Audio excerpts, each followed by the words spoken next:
வணக்கம். இன்னைக்கு நம்ம பார்க்க போறது இஞ்சி பால். கொடி போல இடை, தளிர் போல நடைன்னு சொல்லுவாங்க. அப்படி சிக்கன் சுறுசுறுன்னு இருக்கணும் பாங்க. சுலபமா செஞ்சு முடிக்கக்கூடிய இஞ்சி பால் இருக்க பயமேன், கவலை விடுங்க. ஒரு நபர் ஒரு வேளை குடிக்கக்கூடிய அளவுக்கு இஞ்சி பால் செய்யறது எப்படின்னு பார்க்கலாம்.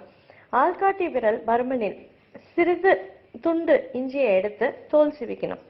தோல் சீவிய இஞ்சி துண்டை நல்லா நசுக்கிட்டு பிறகு 3/4 குவளை தண்ணீர் எடுத்து அதில் நசுக்கிய இஞ்சியை போட்டு நல்லா கொதிக்க விடணும். தண்ணீரில் சாரம் முழுவதும் இறங்கிடும். அதுக்கப்புறம் வடிகட்டி சாறை எடுத்துக்கொள்ளணும். அதுக்கப்புறம் 1/2 குவளை காய்ச்சிய பால் எடுத்துக்கிட்டு அதோட இந்த வடிகட்டிய சாரத்தை கலந்துக்கணும்.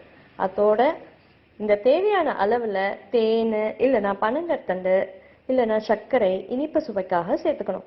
அவ்வளவுதான், இஞ்சி பால் தயார்.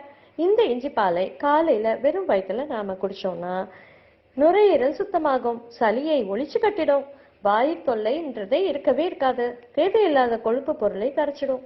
தொப்பை வயிற்றுக்காரர்கள் தொப்பைக்கு விடை கொடுத்துடலாம். அதிகமா எடை இருந்தா படிப்படியா குறைஞ்சிடும். ஒல்லியா ஆகணும்னு நினைக்கிறவங்க தொடர்ந்து குடிக்கலாம். இரத்த குழாய்களில் அடைப்பு எதுனாலும் இருந்தா நீக்கிடும். அதனால மாரடைப்பை தடுக்கும் சக்தியும் இருக்கு. முக்கியமா பெண்களுக்கு சினைப்பையில் வரக்கூடிய புற்றுநோய் கட்டிகளையும் இதை நீக்கிறோம். தினமும் சாப்பிட்டா உடம்பு சும்மா சுறுசுறுன்னு இருக்கும் இல்ல? அது சரி, இந்த பாலை எல்லோரும் சாப்பிடலாமா? 3 வயசுக்கு மேல யார் வேணும்னாலும் சாப்பிடலாம். ஆனா வாய்ப்புண் இருக்கு, வயிற்றுப்புண் இருக்கு, மலவாயில புண்ணு, எரிச்சல் ஏற்படுறவங்க இவங்க எல்லாம் தவிக்கணும். மீதி பேர் எல்லாரும் சாப்பிடலாம். ஓகேயா? ட்ரை பண்ணி பாருங்க.